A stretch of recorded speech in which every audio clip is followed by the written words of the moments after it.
Welcome to Water Talk with Paul the Waterman, brought to you by Water Pros. Paul the Waterman is Colorado's expert on all things related to the water we use and drink in our homes. Have you ever thought about where your water actually comes from? Is it safe to drink? Is it harmful to my health, my skin, or my hair? Paul the Waterman knows water, and he has the answers. So get ready to talk to the Waterman yourself right now. Call in with your questions to talk with your host, Paul the Waterman. Hey, good afternoon, everybody. Welcome to Water Talk. I'm Paul the Waterman. Happy Thursday. So we're going to get right to it. There is a disturbing news article in yesterday's New York Post, and it's basically microplastics and antibiotic resistance. So last week it hit me when we were talking about microplastics and water contamination that carcinogens could just ride right on the back of these microplastic contaminations. And as they get into our body, our lungs, the reproductive organs, and our brain, they could bring bad stuff with it. And what's happening is that it's a startling discovery, in my opinion, that could impact global health, because researchers are finding that microplastics are creating antibiotic-resistant superbugs. Microplastics are, as we know, tiny shards of plastic debris found all over the planet. They're getting into our water supply. I remember a report that we talked about last year where every major body water here in Colorado tested positive for microplastics. It's in our rainwater, so it's clearly in our drinking water. And this is why we have to do our own water quality for our home. We have to really think about providing, the quality water that we need for everyday life and for our health. And the first step is, water softening, then the reverse osmosis. And I got a great special that we're going on at Water Pros I want to talk to you about too. So today, microplastics are so small they're less than 5 millimeters in size or smaller. Microplastics, are in the food chain. We know they're in the ocean. I mean, isn't there like a land mass of plastics floating in the ocean like an island? It's off, isn't it like by Hawaii and Japan they found that? And it's also, the bottom of the ocean floor. We have plastics did you see the news clip where a whale that passed away and was on the beach and they cut it open, dissected his stomach and found all the plastic bottles inside its belly? So it's definitely a serious issue. Team of researchers from Boston University discovered that bacteria exposed to microplastics become resistant to multiple types of antibiotics commonly used to treat infections. So that's something that it's becoming mainstream. And so we have a couple clips that we're going to share with you, thank goodness, regarding this issue. And keep in mind that we have antibiotics in the water that we're drinking right now. So antibiotics from other people get into the water source. Drugs from other people get into the water source. So medication in a whole can also attach itself to these microplastics. Think about this. Microplastics have penetrated every aspect of the human body, male and female reproductive systems. They also are responsible for causing testicular cancer.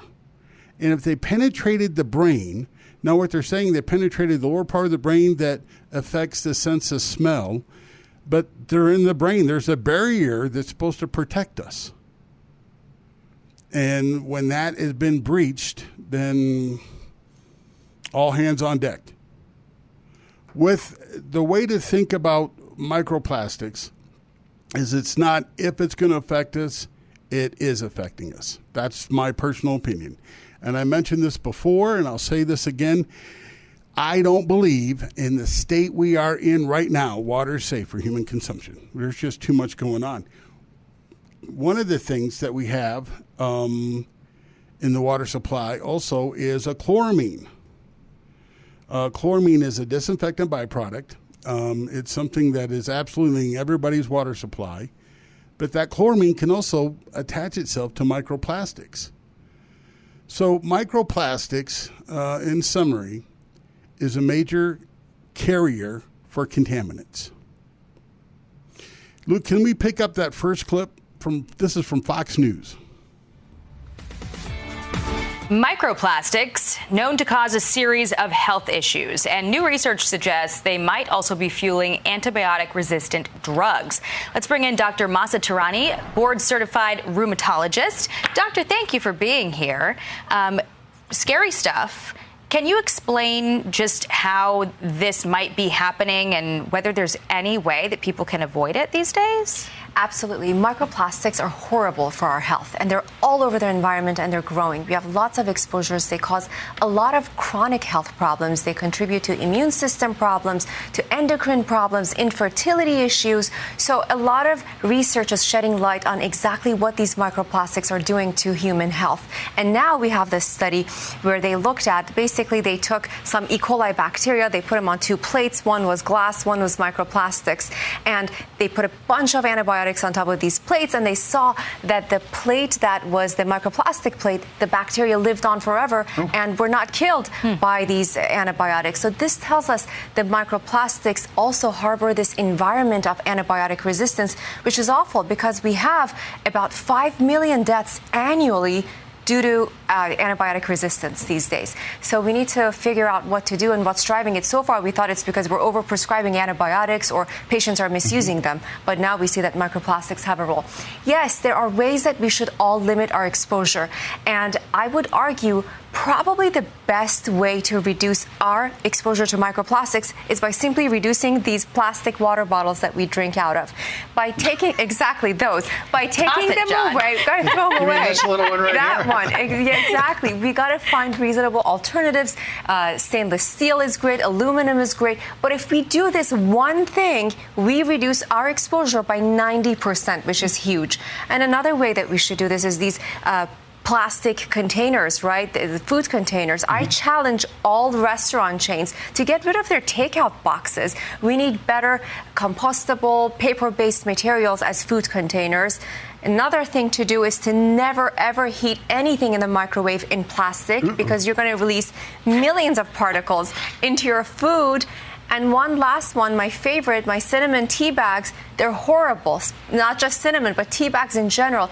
Every tea bag you dunk in your cup of tea releases 11 billion microparticles. Oh my We've got gosh. to replace that. I was stunned to find out that each one of us has got about a spoonful of this stuff in our brains. I want to ask you about something else, and this is that Utah, the state of Utah, is going to be banning fluoride in drinking water. RFK Jr. said this about fluoride. He said, fluoride is an industrial waste associated with arthritis, bone fractures, bone cancer, IQ loss, neurodevelopment disorders, and thyroid disease. It's also thought to be very protective in terms of cavities. But it's interesting that there's only 2 of, I think, 29 counties in Utah that use fluoride.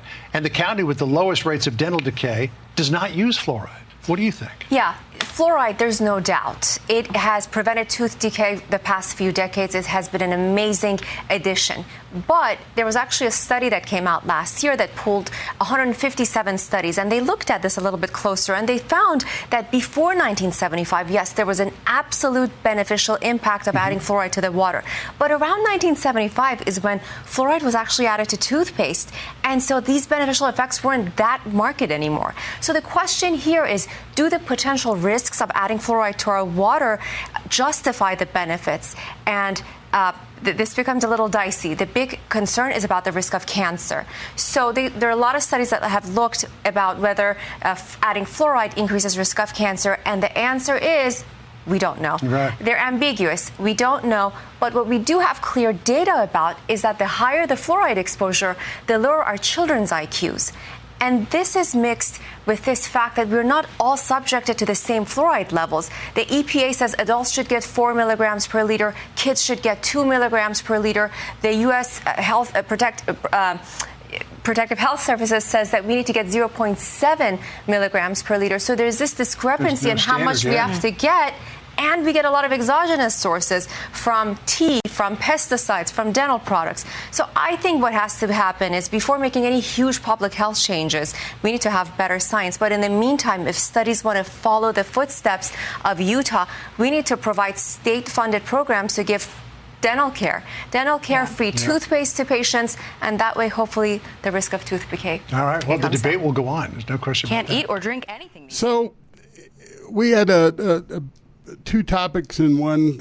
I want you guys to hear about the microplastics issue and fluoride.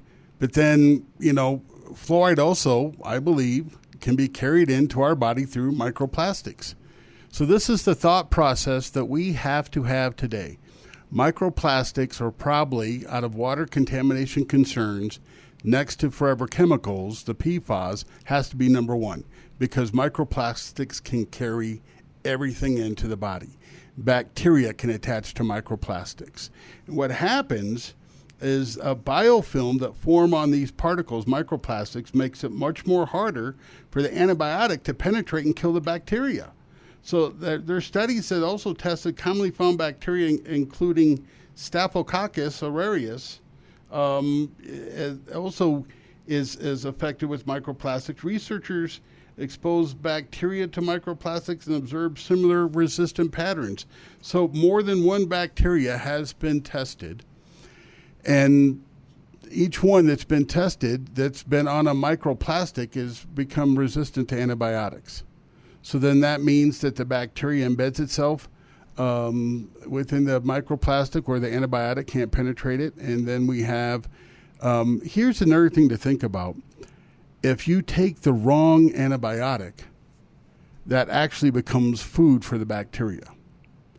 So then if you have an antibiotic that's not effective, that the bacteria basically isn't being damaged by the antibiotic, then that bacteria will take that antibiotic and it becomes food, and then that's how it becomes resistant, because then that bacteria, like a virus, evolves. See, here's something else that we're going to also talk about. I have a clip we're going to play later in the show regarding brain-eating amoebas. And the reason why I do that is brain-eating amoebas were found in tap water, and tap water is supposed to be treated, right? It's supposed to be treated with chlorine or chloramine.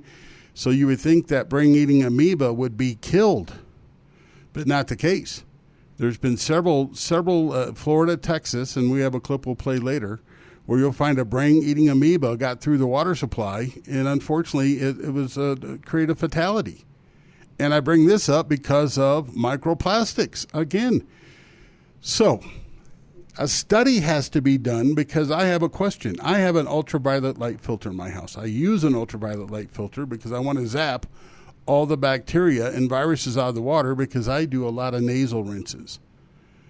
And so now my concern is the UV effective if I've got a bacteria on a microplastic? These are legitimate concerns. I would think so. I would think that the UV couldn't, shed or become a shadow. The microplastics, wouldn't become a shadow and protect the bacteria virus from ultraviolet light. So this is something that we really, really need to bring to the forefront of our civic leaders, our community leaders. We need to talk to the government, the local governments, and approach and go to a meeting of the water board. I'm sure everybody has a water district. We have to find out who's involved, where the meetings are held, and we have to show up and we have to ask these questions. Because I'm going to tell you right now, I'm willing to bet you none of them, let's say, if any at all, are thinking about these problems. Let's take a commercial. We'll be right back. If you have hard water, smelly water, or water that just tastes bad, improve the quality of your water with the professionals at Water Pros. Water is a precious resource that's a part of everyday life. Harmful cleaners, forever chemicals, microplastics, and pharmaceuticals end up in our water supply, and they don't just magically disappear. Water treatment should not cost tens of thousands of dollars or require long-term financing. For KLZ listeners, a complete Water Pros water treatment system start at only $31.95 installed. See why people are trusting the professionals with Water Pros. Water Pros is a family-owned and veteran-owned business dedicated to providing you the best in water treatment for less than the other guys.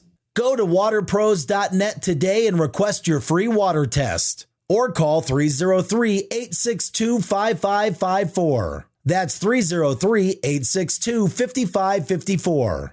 And ask for the KLZ Listener Special. $31.95 for a whole house water softener and point of use reverse osmosis.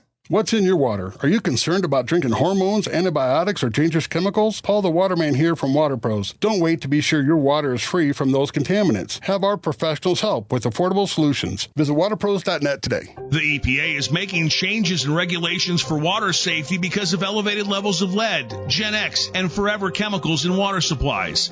Locally owned and operated Water Pros has home treatment solutions ready to install today. Water Pros employs the latest technologies and an expertly trained staff to help you with hard water, lead in your water, and mitigating forever chemicals. Book your complimentary test and consultation now, waterpros.net. You're listening to KLZ 560, your home station. Welcome back to Water Talk. So, biofilms, they call it a biofilm, forms on the microplastic with the bacteria. And these biofilms in the bacteria basically are, studies shown, are becoming resistant to antibiotics. Some of the other antibiotics that were tested in this study included ampicillin, ciprofloxacin, and dioxin, streptomycin. And so these antibiotics were used, and they're used to treat a wide range of bacterial infections. So they're crucial, right? If we get an antibiotic-resistant bacteria, then you could see where we're going to have problems. And within 10 days of these bacteria that were exposed to microplastics, in 10 days of growth, they showed an increased resistance to all four antibiotics I just mentioned. So microplastics are carriers of carcinogens. They're carriers of chemical contamination. They're carriers of bacteria. They're carriers of viruses. So what I'm going to do is I'm definitely going to use a reverse osmosis. So in my home, I have a whole house water filtration system. I have, if you go to our website, waterpros.net, I have the Echo Pro Max. It's a multimedia filter system, and so that helps get the forever chemicals out in the total chlorine. I have that supported by a whole house ultraviolet light, and also we use a reverse osmosis for our drinking water and ice cubes. And so I think I'm going to have to start using the water that I use for my nasal rinses is get it from the reverse osmosis, because I know the reverse osmosis has, is nanofiltration. It's at 0.001 micron. And these are things that we really need to start paying attention to. If you look at ampicillin, doxycycline, streptomycin, and there's an estimated 4.95 million deaths are associated with antimicrobiological resistant infections each year. Now, there's a chance that could increase based upon what we're learning today. Now, with microplastics and the contamination of microplastics, I will say that this is something that has probably been happening for over 40 years. I think so.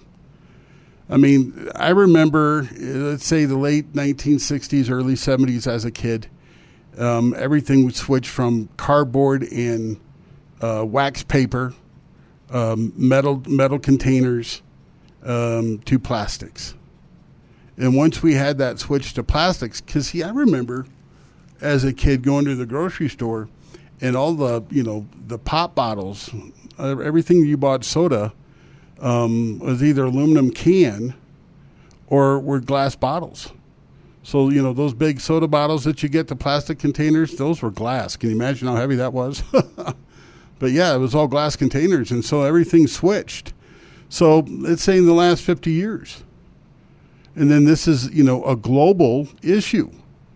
So we know that microplastics come from other plastics that they don't disintegrate. They don't, decay. Only thing they do is they break apart and get smaller and smaller and smaller. If you have any questions on this, if you have a comment, give me a call today here at the studio, 303-477. That's 303-477-5600. So let's talk about what they mentioned in the first clip, what we could do. Let's switch from from plastic bottles to stainless steel containers. You can also go to glass, containers, glass bottle containers. You can recycle, glass water bottles, the Perrier bottles, recycle those and put your water. Those that get milk delivered, take one of those, quart bottles that you get your milk from and rinse that out, clean it, and that could be a source of, clean cold water that you keep in the refrigerator. Aluminum, they mentioned in the first clip, they mentioned aluminum. Can you imagine? Think about this. God rest his soul, I had a friend of mine who loved to drink beer, and he saved aluminum cans, and he would take 4 or 5, 6 big garbage bags of cans, and he'd take them to the recycler.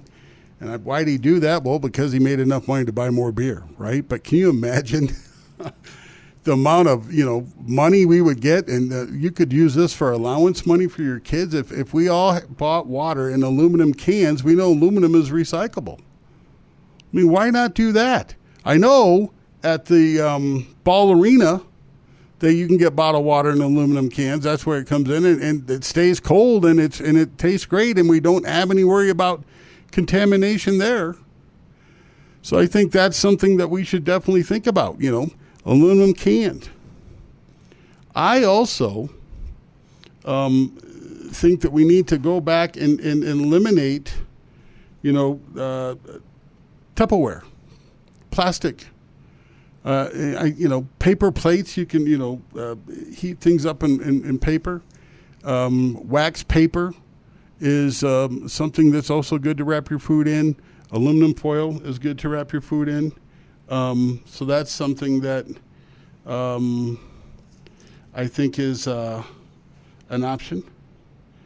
And the number to call us, if you have a question, give me a call, is 303-477-5600. That's 303-477-5600. And I'll be more than happy to answer any questions that you have.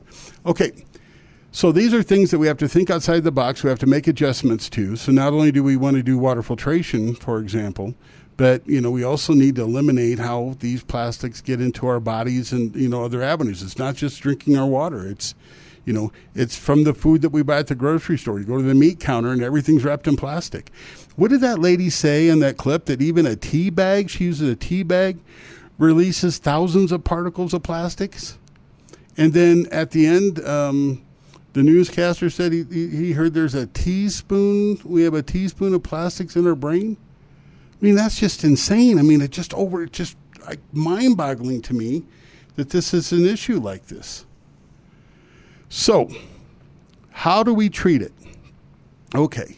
First thing we do is you want to do a water softener, because soft water is absolutely necessary for a nanofiltration reverse osmosis, because then you're going to allow the reverse osmosis to solely focus on the nanoparticles, the pharmaceuticals, and the PFAS that we want removed. Now, I started off by talking and mentioning briefly chloramine. If you go to our website, waterpros.net, we have a really good article on chloramine. And so chloramine, recently an investigation in Douglas County determined that their water consumption, then their population growth is going to increase by 60,000 people by 2030. 60,000 people by 2030. The local government basically is scrambling to find more sustainable water sources. This is where we already mentioned before that Douglas County uses reusable water, right? They're about 35% reusable water. And so that's going to obviously increase based upon growth. And so that's another thing that I'm concerned about is, once these sources, we go to recycle water, reusable water, these chemical treatments, the chloramines, disinfectant byproducts are also going to be in our water. And my other concern is that they're going to piggyback and be carried into our bodies through microplastics. So we're not just going to have the chemical contamination concern. They're also going to be in our body based upon the plastic contamination. And a chloramine in water treatment is actually called monochloramine. It's one of 3 chloramines which are chemically derivatives of ammonia, NH3. The N stands for nitrogen, which is it's bonded by 3 hydrogens atoms. And so chloramine is one or more of these hydrogens replaced by chlorine. Chloramine versus chlorine. Chlorine has historically been used by itself in water treatment for bacteria and parasites and viruses. It does so very effectively at levels considered safe for consumption. But I've seen in communities where the chlorine content, once it gets above a 0.5 part per million, I mean, now that's swimming pool water. And that's something that when you mix the chloramine and you add ammonia to it, then that basically stays in the water. It doesn't dissipate. We have a caller, Franny. Thank you for calling Water Talk. How are you? Yeah, the water department quite a long time back started sending in, I guess, when you get your bill and all, about the radiation that comes up from the ground here in Colorado. It's the highest, is what I understand. It's in your basement and stuff. You have to get it radon. Radon, and yep. Also, did you know the algae grow? There's algae in there. They recycle 75%. And another question is, our water supply is going up here to Arizona, Nevada, California, the riots, and the federal tried to solve, and they think whatever. But what can you do about that? They were saying boiling it, but as far as I know, you still got that radiation in there, and you're only limited to supply of radiation, so many X-rays and so on in your lifetime. Otherwise, right. Radon and what do you do if you already had too many X-rays? Well, radon and uranium are 2 common radioactive elements found in Colorado water. Radon is a gas. Uranium is a metal. A point of use, reverse osmosis will remove both of those. You could use carbon filtration for radon, but if you have uranium, you really need that reverse osmosis membrane to remove that out of the drinking water. So, a carbon filter, would do it. But see, they're so common, in Colorado. You go up to Evergreen, Conifer, Morrison, sometimes people have water tested, and also Cold Creek Canyon and Golden in the Boulder area have high uranium. If you go down south, Franktown, Parker to Kiowa, you can have, high, levels of uranium. Radon gas is something that's it's just common pretty much everywhere in Colorado. It comes from the soil. And if it comes from the soil, then it gets into our water. So, I recommend, to be safe, I recommend a point of use reverse osmosis drinking water system that absolutely will eliminate that. Okay, now they were saying it's about boiling your water. I don't think that would remove that. It's good. Should you still boil it to remove any just be more safer, double safety on that? No, I think if you boil it, the only thing, if you boil it, you could probably, off-gas the radon. But I don't think you're going to affect the uranium, because if you boil the water, the uranium will stay in the water. Remember, uranium is a metal, so it's kind of like look at it like nitrates. If you boil it down, to the triple remote. I got another question on the hot water heaters. They're glass lined, and I noticed if you take the water from the hot water side and you want to boil that water, cooks that water is very cruel. But if you use the cold water, a difference. Ooh. So I'm just saying, because, it expands and contracts. Glass line, when it expands and contracts, it's going to give some of that, and also the rusty stuff and all. Way back, I was going to say, if you didn't know it, down through our, I'm here in Denver, 80207, our water supply, we used to get clogged up cold water going into a washing machine where there's a screen. And when I took it off, there's these little pellets, white little plastic. That's hardness. That's Franny, that's good old fashioned hard water. And you know what happens? The water that was coming through is they look like you bought them at the store and packing the right. Stuff. So, but hardness is somebody's sabotaging it. Hardness is a liquid. It's called calcium carbonate. And as it oxidizes, as air comes in contact to it, that's what happens. As air comes in contact, it converts to a solid. But they stopped coming through and stopped clogging them up when I've had to, replace my line. I said, what's these little round plastic type thing? I thought maybe they were hard. They were kind of soft. And it's just like you get in packaging or something like, I don't know, for, to make sure I better leave it go at that. I don't know. They stopped doing that. Somehow, I don't know how it got in there.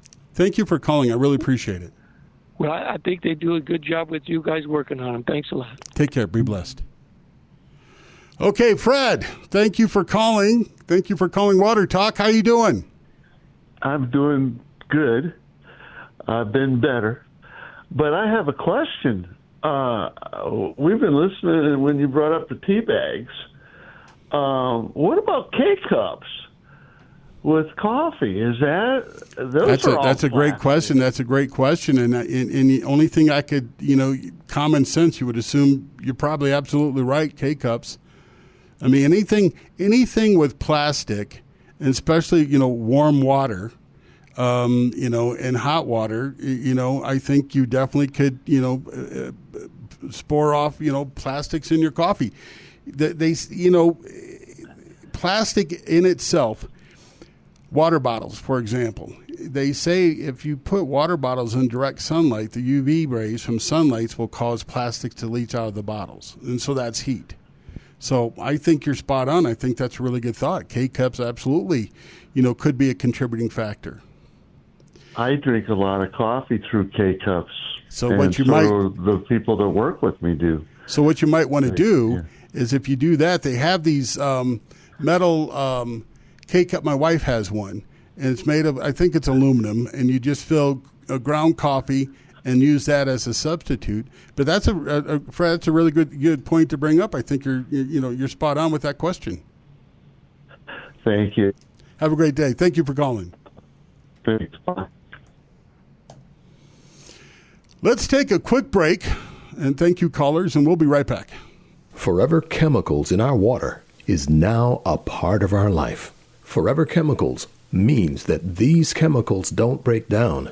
Call Water Pros for your free in-home evaluation of the concerns of Forever Chemicals and the ways to remove Forever Chemicals from your family's water supply. Call 303-862-5554 and request your free evaluation, or go to waterpros.net. With Forever Chemicals in your water, it's crucial to think about the quality of your water. Paul the Waterman here for Water Pros. Be sure your water is safe with affordable solutions from Water Pros. Visit waterpros.net today. Colorado's residents are known for healthy lifestyles, outdoor living, and clean organic eating. 100% Colorado-owned and operated Water Pros provide affordable in-home water treatment options. Water Pros can help you with hard water, lead, and forever chemicals in your drinking water.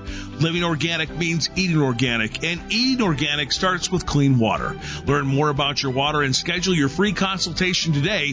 Waterpros.net. Water Pros. Healthy water means a healthier you. 560 KLZ, your home station. And welcome back to Water Talk. I'm Paul the Waterman. And hey, thank you, callers, for calling in. I appreciate the conversation. Lines are open. I invite you to call us at 303-477-5600. So let's get back to chloramine. And we're talking about chloramines because it's a disinfectant byproduct that's in our water. And we're also talking about microplastics, nanoplastic contamination. And, the first caller, Franny, one of the things also I want to recap is, what you saw in the wash machine in the screen, what was blocking it was hard water. Calcium carbonate is water hardness. And as it oxidizes, it converts to a scale. It's buildup.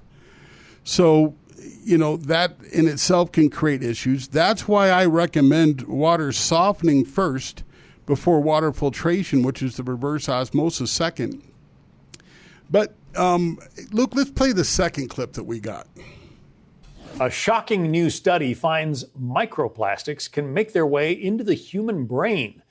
These plastics were found in what's called the olfactory bulb, which is the part of the brain that processes smell. Microplastics already have been found in every other organ and even in the bloodstream. Here to tell us what we need to know, Fox News senior medical analyst, Dr. Mark Siegel. They are what they sound like, right? Little tiny bits of plastic. Right, doctor? Absolutely, John. They range in size from 1 micron up to 5 millimeters. And you said before, they're all over the environment. Polyethylene glycol mainly, polyvinyl chloride. But now we're starting to not just find them in the body, but we're starting to find signs of inflammation as a result.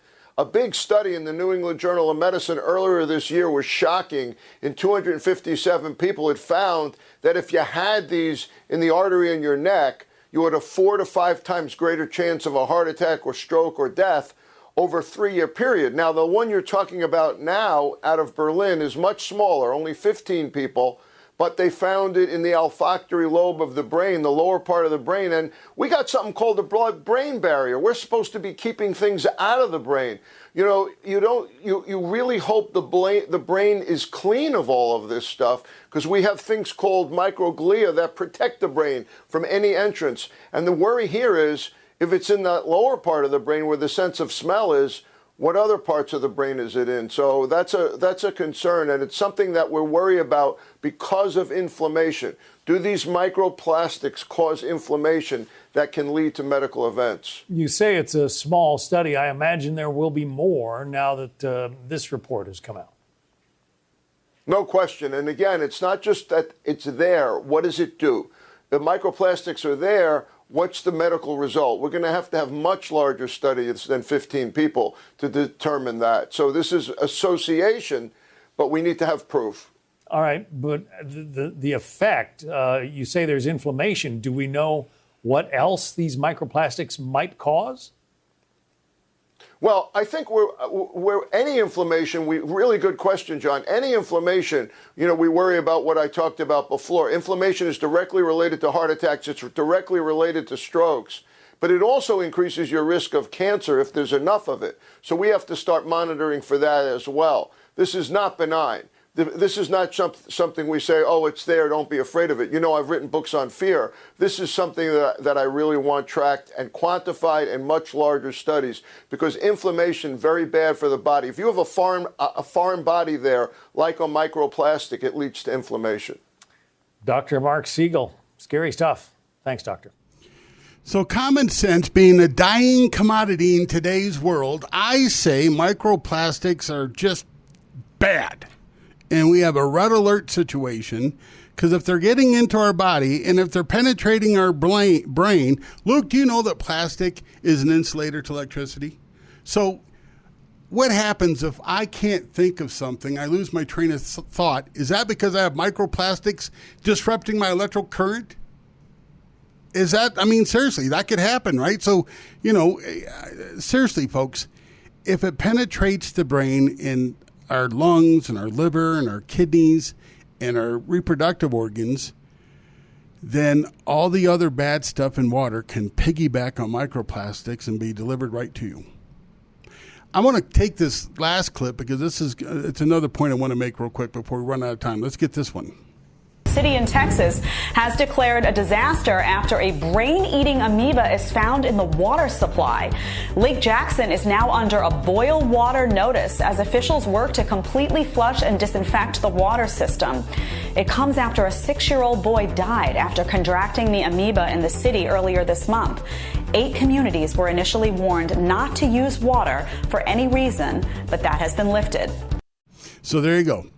A brain-eating amoeba in the city water supply took a life of a young child.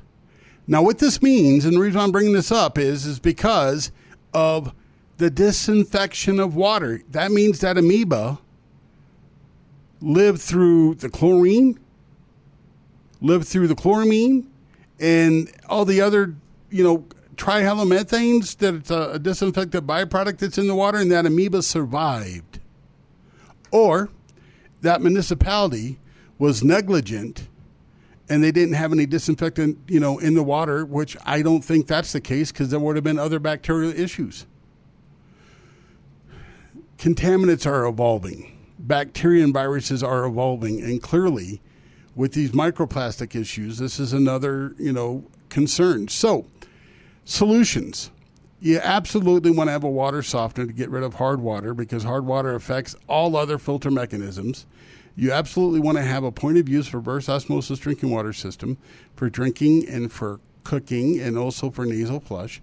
And I think it's a great idea to have a whole house ultraviolet light filter that can zap bacteria and viruses. And I'm going to do my research, ladies and gentlemen, because I'm going to have to hope that if we have a bacteria and a virus that gets onto a microplastic, will that UV be able to zap and kill it? Because that's going to be the next thing. So back to chloramine. Chlorine has a history. Let's go with chlorine. Chlorine has a history of being used to treat water for killing bacteria and parasites and viruses. As I mentioned, it does it very effectively, at levels that are safe for human consumption.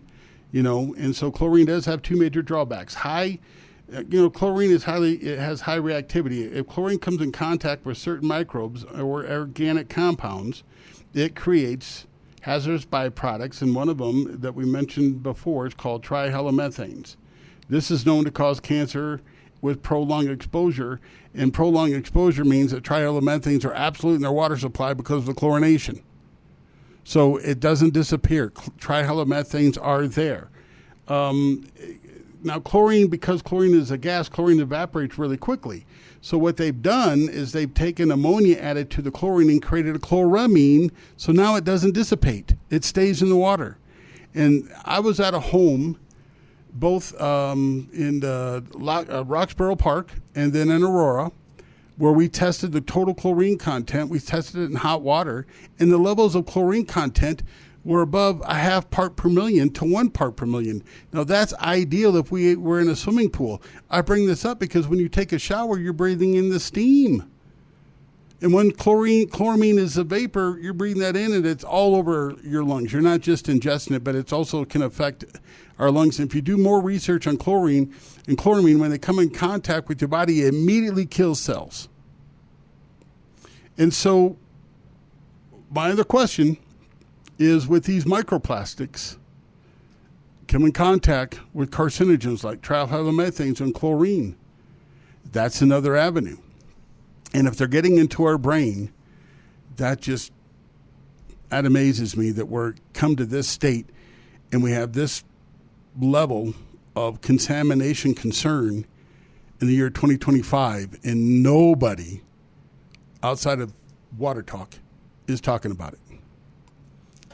Well, I shouldn't say that because we had a couple clips from Fox News, so I'll correct that. Okay. I want people to think about the quality of your water in two phases. Phase one, the working water that you wash and you bathe in.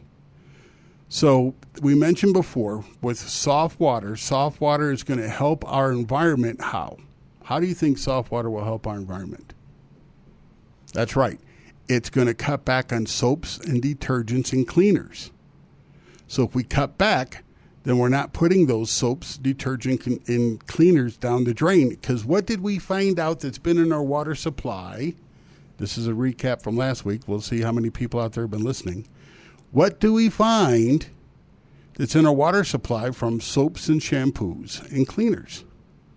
That's right, 1,4-dioxin. You're absolutely right. So 1,4-dioxin. So a water softener means we use 98% soap in the laundry, means that we use only 1 teaspoon of detergent per large load of dishes in the dishwasher. The other day I was at a home and I took bottled water with me, Water Pros bottled water that we get special. And we took a clean washcloth, and I took that bottle of water and I did the washcloth test. And I rinsed the bottled water in the washcloth, and you should see all the trapped soap. And I rinsed it 4 times, and there was still trapped soap. So skin irritation, eczema can be caused by trapped soap that are in our clothes, because you know what happens? Hard water causes soap to curdle and stick to fabric. So if you have a lot of lint coming out of the dryer, that's because the soap in the hard water is breaking down your clothes. And clothes are expensive nowadays. Let's take our last time out. Forever chemicals, microplastics, pharmaceuticals, and total chlorine are real contaminants in our water. Clean water is essential for our everyday life. Water is the best flushing agent our bodies can use. We cook with water, we bathe in water, and we grow our food with water. Call Water Pros for your free in-home evaluation. Water Pros can educate you about the concerns of forever chemicals, microplastics, pharmaceuticals, and total chlorine, and discuss ways to remove these contaminants from your family's water supply. Call 303-862-5554 and request your free evaluation, or go to waterpros.net to request your free in-home consultation. Water Pros is a family-owned, veteran-owned business dedicated to offering the best solutions to meet the needs of the water concerns we have today. Call 303-862-5554 today or www.waterpros.net.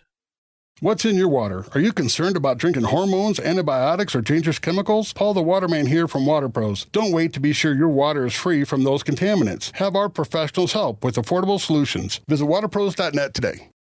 The EPA is making changes in regulations for water safety because of elevated levels of lead, Gen X, and forever chemicals in water supplies. Locally owned and operated Water Pros has home treatment solutions ready to install today. Water Pros employs the latest technologies and an expertly trained staff to help you with hard water, lead in your water, and mitigating forever chemicals. Book your complimentary test and consultation now, waterpros.net. This is 560 KLZ, your home station. Welcome back to Water Talk. I'm Paul the Waterman. Glad to have you with me. Give me a call because I'd love to answer the questions that I know you have. And don't be afraid to call and ask me because I'm friendly. I don't bite. 303-477-5600. Okay, so we were talking about water softeners and how water softeners basically help our water environment because we cut back on cleaners, soaps, and detergents. And what's in those soaps and detergents that is a human carcinogen, an unregulated human carcinogen that's been around for years is that 1,4-dioxin. Okay. So we talked about, you have the working water for where we wash our clothes and do our dishes and then we take our shower. The 1% of the water that we use for cooking and drinking, that's where we want to use the reverse osmosis.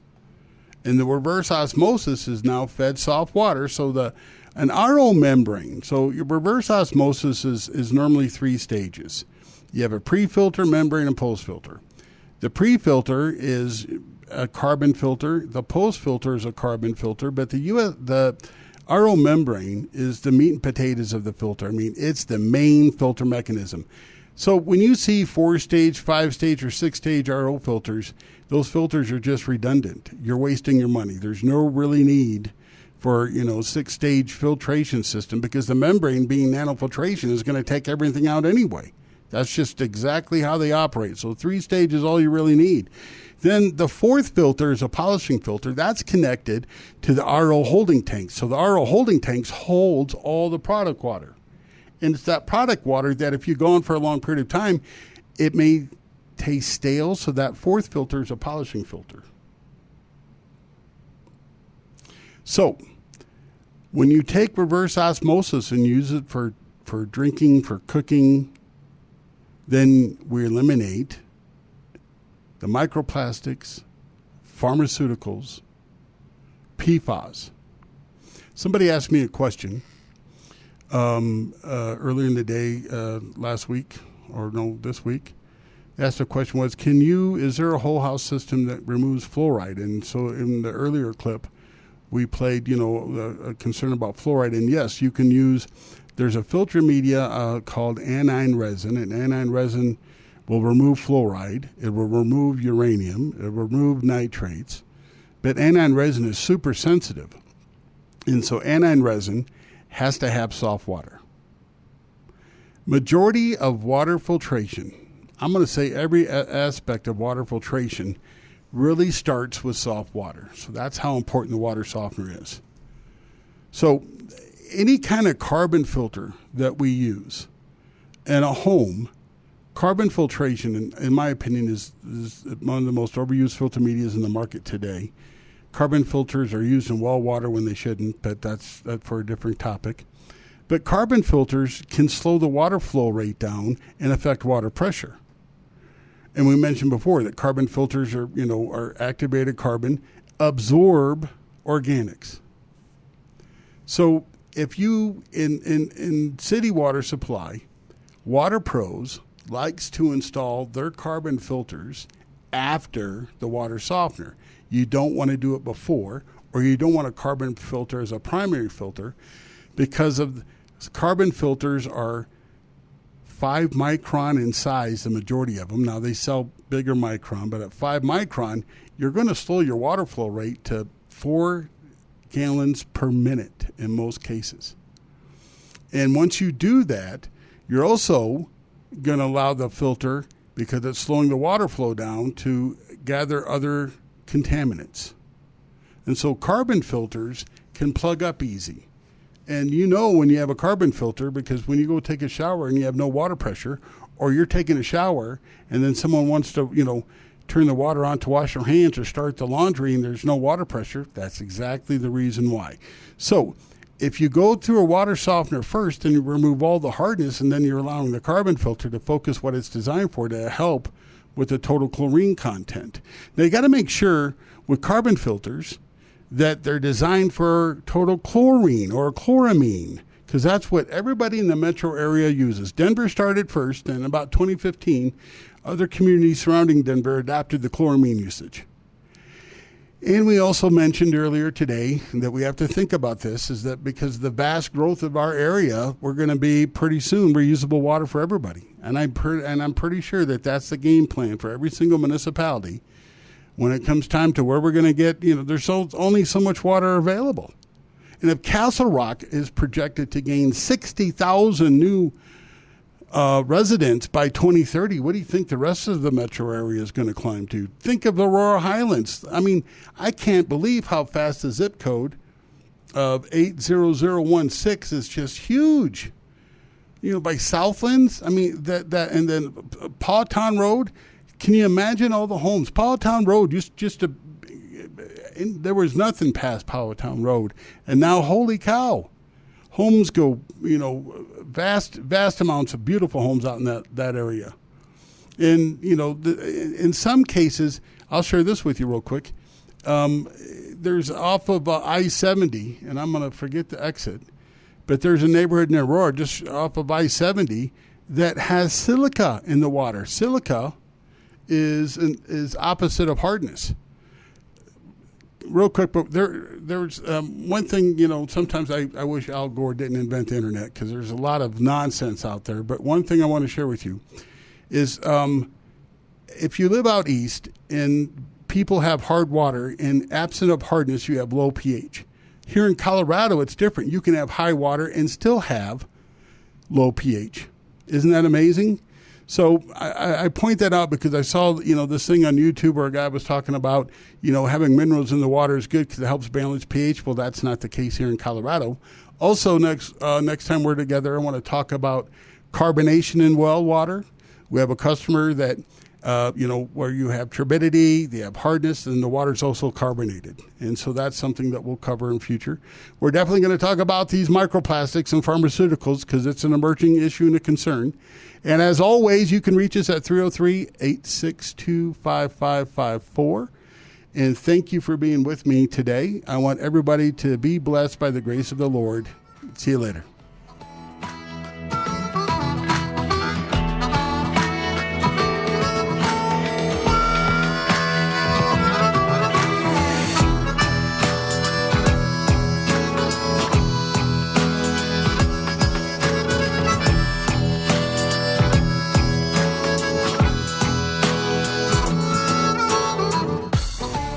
Remember to reach out to Paul the Waterman with your questions and water filtration needs, and be sure to tune in to Water Talk Thursdays at 2 p.m. to talk with Paul. And for more information, find him on the programming page at klzradio.com.